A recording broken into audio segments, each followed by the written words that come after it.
Avengers tuh apaan sih artinya? Itu kalimat saya pagi tadi ketika sarapan. Begini ayah, anak saya yang bungsu yang baru 12 tahun mencoba memberi jawaban versi dia. Dia melanjutkan, kalau ayah dizolimi lalu ayah melakukan tindakan balasan langsung, itu ayah melakukan revenge namanya. Ini dark justice ya ayah. Ayah balas langsung sendiri. Kalau ayah nggak bisa balas, lalu aku yang membalas perilaku zolim orang ke ayah, itu aku namanya Avengers. Kalimat itu cukup menyentak saya. Lumayan juga diajari anak zilenial ini. Straight to the gut, langsung tonjok perut. Dia melanjutkan, jadi ide-ide ayah di sosmed kalau banyak yang bergerak lalu membuat kekuatan melawan Thanos dunia, mereka adalah Avengers di dunia nyata. Asli ketonjok 2 kali ulu hati saya. Saya mantuk-mantuk berimajinasi sehingga berlanjut ke tindakan saya menginformasikan kepada sahabat semua. Jadi, melihat keadaan dunia saat ini yang dikuasai medical Thanos, harus kita menjadi Avengers terhadap kejahatan mereka. India misalnya punya obat non-Thanos yang mereka produksi sendiri. Hanya $40 atau 500 ribu rupiahan selesai masalah positif COVID dari diri seseorang dengan tingkat kesuksesan 98%. Di sisi ekonomi, keadaan ekonomi dunia yang dikuasai Thanos, ekonomi yang namanya dolar dan sistem pinjaman IMF, kita harus buat imbangannya dengan rupiah. Thanos lain kita juga harus punya solusinya, yaitu mengalahkan Thanos teknologi Tiongkok, Thanos produk Tiongkok, Thanos uang Tiongkok, SDM Tiongkok yang sering dilindungi pejabat, yang kalau diganggu sama warga Indonesia akan mati Indonesia itu dan tidak akan dibantu lagi Indonesia itu sama Tiongkok. Ini berbahaya buat Tiongkok karena negara Tiongkok adalah satu-satunya yang bisa menolong ekonomi, dan jangan bikin marah karena mereka jadi nggak bisa bantu nantinya.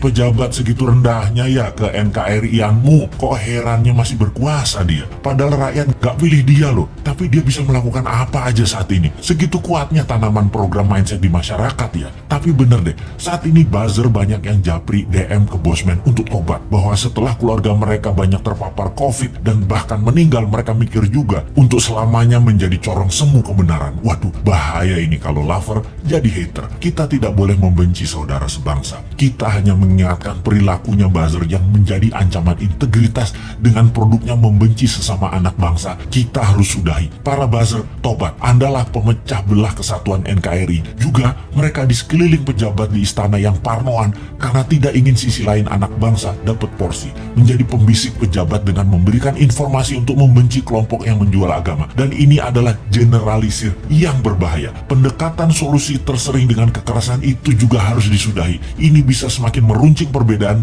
dan ini menunjukkan ketidaknegarawanan pejabat serba bisa itu. Karena apa-apa dia yang ditugaskan untuk menyelesaikan harusnya dirangkul. Harusnya anak itu kalau salah jangan dimarahi atau dihukum, tetapi dirangkul. Pak Harto sukses selama 32 tahun itu, tidak anti pemuda angkatan 6667, tidak anti angkatan 72, 73, 74, semua dirangkulnya, bahkan dijadikan menterinya. Pak Harto lupa aja mengadopsi angkatan 96, 97, 98, biar dia jadinya. Merangkul dan memberikan jabatan sesuai kompetensi, membuat siapapun yang tadinya berbeda diberi kesempatan. Kalau berhasil, pejabatnya dapat nama. Kalau gagal, yang atas nggak dapat celah, tapi yang rusak adalah yang tidak kompeten tadi. Jadi gak ada ruginya sebenarnya kalau pejabat sekarang cerdas bernegaranya. Kalau pejabatnya sempit atau memang tak berilmu luas, ya pasti goncang bernegaranya. Masih belum nyadar juga ya wahai para pejabat ini. Ubahlah segera, reshuffle kabinet dengan mengganti 50% orang baru yang new mind. 3 tahun ke depan cukup membuat negara ini keluar dari arah yang miring ke satu sisi. Dan ingat, ada 190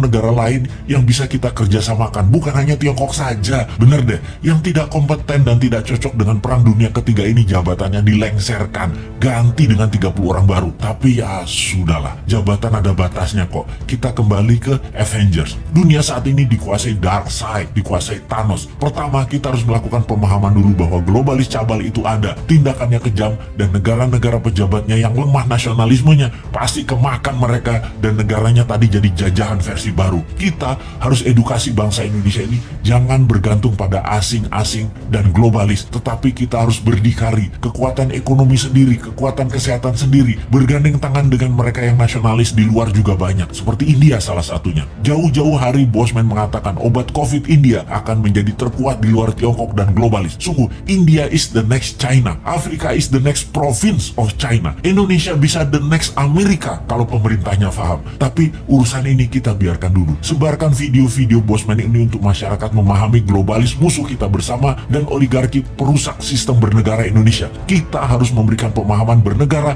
level dunia demi NKRI utuh di bawah panji Avengers New Mind, yaitu Anda semua sahabat. Anda adalah Avengers New Mind.